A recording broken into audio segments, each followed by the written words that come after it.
don't have to pay too much attention to what's happening on screen. This is just a backdrop for my opinion video. This is part 2.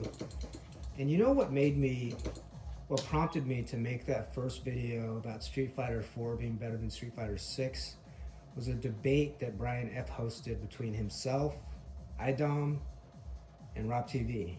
So during that debate, which is extremely heated, Brian F. was defending Street Fighter 4 as the most difficult, IDOM was representing Street Fighter 5, and Rob TV was representing Street Fighter 6. I will give it to IDOM, even though I hate Street Fighter 5. I'll give it to IDOM. I agree that Street Fighter 5 does have the most honest neutral. There's no neutral skips. So there's a couple of things that I wanted to get off my chest in this video. And number 1 is the neutral skip. Okay. Street Fighter 6 is all about skipping neutral. There is no honest neutral in Street Fighter 6. Like seriously.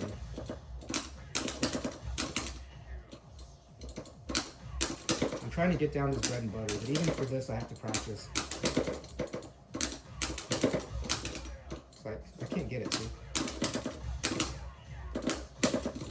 Yeah, I can't get that because I didn't let the last hit of the fireball go. I didn't get it. Anyway, the neutral skip for Street Fighter 6 is just terrible. It's absolutely neutral 6 Fighter 6. Because what do you do when you get knocked down, or when you get a knockdown? What do you do, like, as a default? You just drive rush. Just drive rush. I'll sort of think about this for a moment. Why do you want to drive rush? The main reason is because it gives you +4 frames, and that's basically it. This ties into frame data. So, you know, if you're wanting to learn Street Fighter 4 or Street Fighter 5 in 2025, let's say you're somebody like Blaz, or, you know, maybe you're not on his level, but something similar, right? You probably search for all the frame data, but I'm telling you, you do not need to know any frame data to have fun in Street Fighter 4 or to even be good at Street Fighter 4. Like, I played competitively for a couple of years between 2011 and 2012. I went to local tourneys and stuff like that. I did okay. You know, I didn't get blown up at all. I held my own perfectly fine. And I had no knowledge about frame data. I mean, presumably around 2010, 2011, you could find all that information on online forums like Reddit or Shoryuken.com.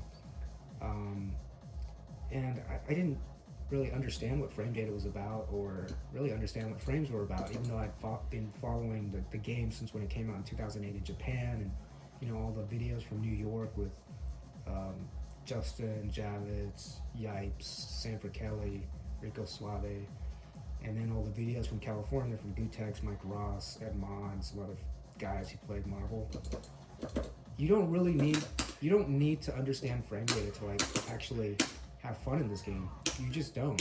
All you need to know is about the system mechanics, the focus attack, and to the extent that you can argue that the focus attack is a neutral skip, I'll give you that, okay? You can neutral skip, but you're basically taking gray damage. So if you focus attack and you get hit while you're in focus mode, you take gray damage, and if you get hit again, it's permanent damage. It's kind of like being burned out in Street Fighter 6. And the focus attack isn't really that much of a neutral skip because it can only take one hit. Now they introduced something called the red focus. I don't even know what the commands are, but yeah. If you add medium plus jab, you get the red focus and you can absorb as many hits as you want. They added that toward the end of the game, and it does spice up the game in a way. So this game is not as honestly neutral as Street Fighter 5, but the system mechanics for Street Fighter 5 were just totally unplayable. Or not unplayable, but just not fun. The V trigger activation, all of that. Street Fighter 5 is that one game where, you know, they came out with Street Fighter 4. It was a tremendous success. And then in Street Fighter 5, they just wanted to grow the audience, so they dumbed the game down a great deal. And this is not about gatekeeping or anything. I will readily admit, Street Fighter 4 is a shit ton easier to play and execute than Third Strike. It is a lot easier than Third Strike. And so it's not about like gatekeeping or putting up executional barriers where there are none. Like you don't have to play with the stick in Street Fighter 4. Like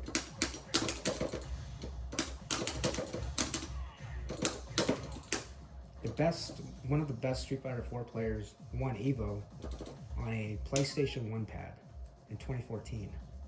And he beat the best Japanese player there was at the time, right?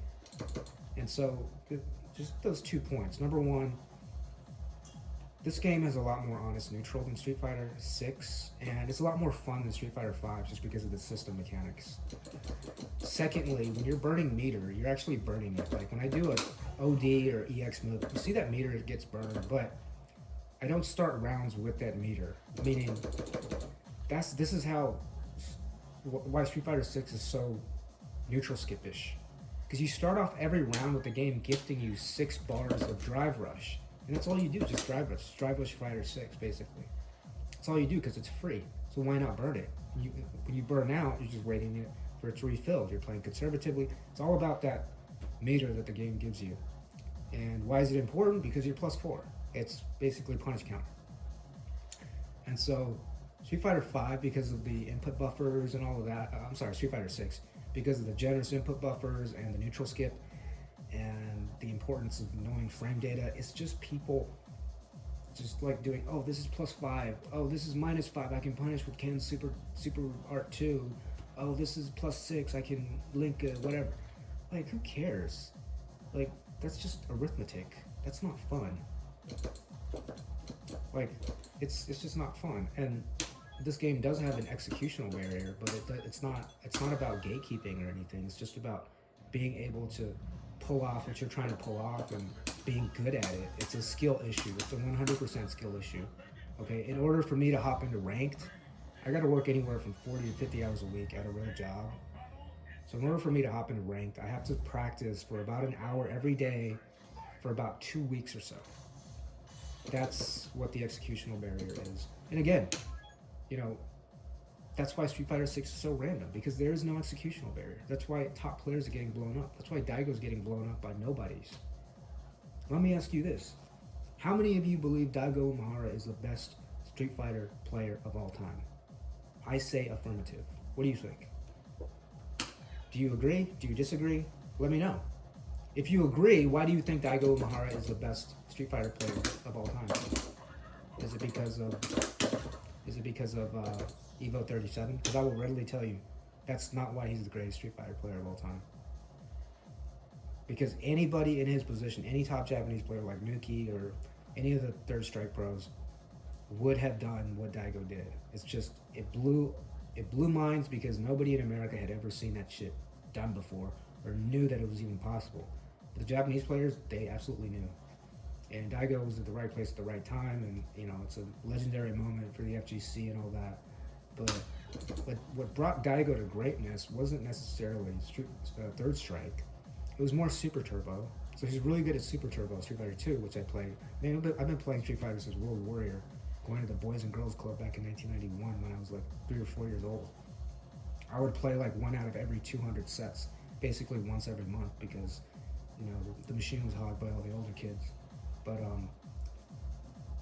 Daigo was great in Super Turbo, which is Street Fighter 2, and he excelled in this game, Street Fighter 4.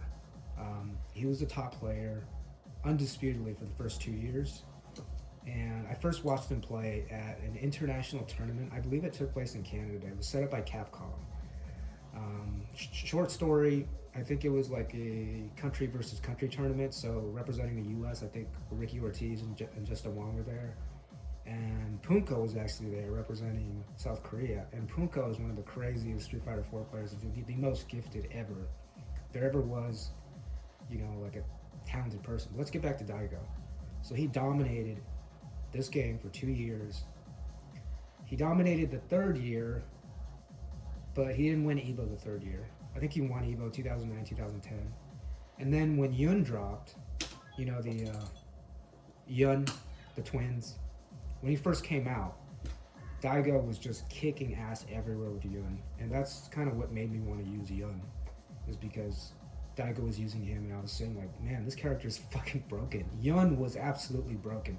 Maybe not as broken as old Sagat, but he was definitely broken in his first version. He was way too overpowered. I definitely recommend trying out Yun. He's a super fun character. If you like movement, he can put himself anywhere on screen on a dime. But yeah, Daigo's the greatest player because he excelled in Street Fighter 4, and there were no random people blowing him up. You know, no other prodigy, no matter how gifted he was, there was no way, even if he was 17 back in 2015, which he wasn't, he was like 9 or 10, there's no way he was going to compete with Daigo.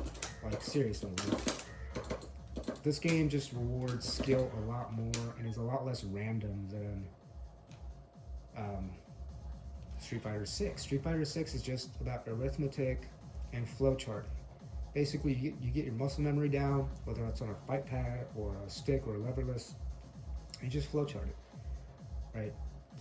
In this game, there's no gatekeeping as far as your control type. You can use a pad, you can use a leverless, you can use a stick like 90% of people do in this game. But there is an executional barrier, and you do have to learn it. And like, you can't even change shorts in this game into what do you call it? You cannot change shorts into special moves. You have to link the last hit, meaning you actually have to time the last hit. So jab into Shoryuken, you can't just do it off the bat. You have to actually link it. And Sagat actually cannot chain any of his normal lights crouching.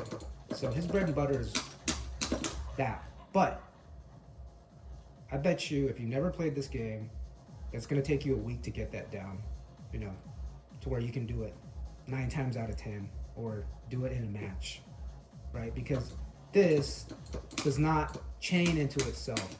You have to actually link all 3 hits. When you're just pressing the button alone, it's not going to work very well because this is like a 2-frame link, or it could be a 1-frame link, but it feels like a 2-frame link. Again, I don't really care about frame data in this game. You can have so much fun and success in this game without knowing anything about frame data. Like, see, I couldn't get that. So you basically have to plank it with the jab button, and you're basically doing a delayed crouch tech 3 times, timing it, and you plank it so you can get those extra, basically, right? That's a Sagat bread and butter that's going to take you a long time to learn and to perfect and master. That's why this game is so much better and more rewarding than Street Fighter 6, because, I mean, Street Fighter 6, I learned all the characters' bread and butter combos in a matter of a day or 2. It's impossible to do that in this game just because of the tight linking requirements. And it has a very honest neutral. Like, long sets in this game are really amazing to play against somebody who's at your same level or who's a little better than you. It's incredibly fun. You learn so much about your own play style and other people's play styles. And so yeah, Street Fighter 6 is random. I don't care. You can say Shoutout won ECW 2 years in a row. I mean, that in itself is random. Nobody was expecting him to win this year. That's not proof of consistency, right? So, and he's a kind of a special breed. He's a he's kind of a prodigy in and of himself. But you know, Kakeru getting blown up, Shahai getting blown up left and right outside of ECW, Daigo getting blown up. Okay, so basically, because of neutral skip and the importance of frame data, you're basically playing like a robot, you know, these days. The first thing you go to is, oh, where's the frame data?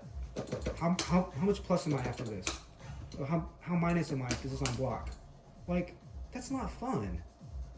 And you don't need that in this game to have fun. You can get to a very high level. You can get to the highest level without knowing anything about frame data. You just know what's punishable, know what can't be punished, and just pay attention to the counter hit counter on the side, because that gives you extra frames, obviously. So I wanted to end this video just giving you 3 matches. If you do not believe me how great this game is, how hyped this game is, let me give you 3 of my favorite matches, basically. Okay, number 1. I think it's Choi. Yeah, Choi versus Daigo. Choi versus Daigo. Just Google Choi versus Daigo Street Fighter 4. And I don't know which tournament it was, but the background was basically the boss's lab, Seth's lab, basically. So they were fighting. It was a mirror match, Ryu. And that match is just so fucking amazing. Oh yeah, they had the training room in the background too for a little bit. And I don't think it was a main stage fight. I think somebody recorded it on their phone. But it was just a fireball war, man. It's just like all going all the way back to Street Fighter 2. Fireball, you know, close in distance, a couple inches, go back, fireball, footsies. Just classic, fundamental Street Fighter. And John Choi, you know, he couldn't even get some of his links down. Like, I think he messed up, like, FAD, like, this into Ultra once, but it doesn't really matter when you're that good at footsies and spacing. Like, who gives a shit about execution when you're so good at footsies and spacing? That just goes to show you how far footsies and spacing will take you in this game. The second match is what I think the hypest match of all time, and that's Bonchan versus Alex Valle. And I believe that was EVO 2015. So Bonchan, I think everybody knows who Bonchan is now, but back in Street Fighter 4, he was, in the later years, considered to be one of the 3 top greatest players of this game, alongside Kazuyolo and Momochi. So the 3 greatest Japanese players. Daigo wasn't really in the conversation because, you know, he wasn't doing that well toward the end of this game's run. And the last match is 801 Strider versus Kazuyolo. And that is a beautiful match to watch. It's actually my personal favorite because there's so many adjustments that are made on the fly, and yet neither of the competitors change characters. Watching Kazuyolo is what got me to play Yun. Yun is incredibly fun again. So I main Ken and I play 4 of the characters: Sagat, Rose, and Yun. And that's basically it. Those 2 points. Number 1, the neutral skip, Street Fighter 6. It's just not as fun. And number 2, the entire reason why you're trying to skip neutral is so you can get plus frames on a drive rush. And it's all about frame data. It's all about knowing how plus am I? Am I plus 2? I gotta hit this meaty. And I mean, that's all great and all, but like, when you're approaching a fighting game, the first thing you do shouldn't be like looking up frame data and trying to, you know, arithmetic everything. You should be exploring your character, you know, like how far does this reach and stuff like that. It's like if you're making a game all about frame data and just robotic execution because of the input buffers, the game becomes completely random. There's no skill floor to surpass, you know. So yeah, back in the old days of Street Fighter 4, it would be unimaginable for a nobody to wreck a pro like Momochi or Bonchan. That's why Bonchan versus Alex Valle is such a hype match. I recommend you watch that one first because everybody already wrote Alex Valle off. Okay, Alex Valle is probably the greatest fighting game player in America. It's either him or Justin Wong. But Valle was winning tournaments when Justin Wong was learning to read, you know, as a kid. So everybody had already written off Alex Valle. He was probably approaching 40 or in his 40s at the time. Bonchan was in his prime. He played Sagat, really strong character, considered one of the greats. Valle came in with a completely random character. Valle's always been a Shoutout character. He's always played Ryu or Ken or Akuma. He came in with Hugo, and he just totally mauled Bonchan. I mean, the whole place went wild. That was not even a match that was on the main screen. It was like a side match. That is to me the hypest Street Fighter / fighting game of all time, match of all time, is Bonchan versus Valle, playing in pools. I don't remember whether it was winners or losers, playing in pools in Ultra Street Fighter 4 and EVO 2015. It's either EVO 2015 or EVO 2014. So again, Choi versus Daigo, number 1. Number 2, Bonchan versus Valle. Alex Valle, his last name is spelled Valle, Valle. Number 3, 801 Strider versus Kazuyolo. And that last match is my favorite. And just watching it, it's so exciting. You know, you have these 2 men who could not be more different. You know, you have this very small, meek Japanese Asian dude versus this hulking, muscly 801 Strider. And they're just going toe-to-toe, and they're being coached on the side, and it's just such an amazing match, that last one. Again, Choi versus Daigo, Bonchan versus Alex Valle, and 801 Strider versus Kazuyolo. And so, just putting it all up in a bow, I totally agree with all the points made by Brian F. when he was debating. I was gonna say Manon, but sorry, Idom. Sorry, Idom. I meant to say Idom, not Manon. And Rob TV. And Street Fighter 4, as compared to number 5 and number 6, is a lot better as a game. Period.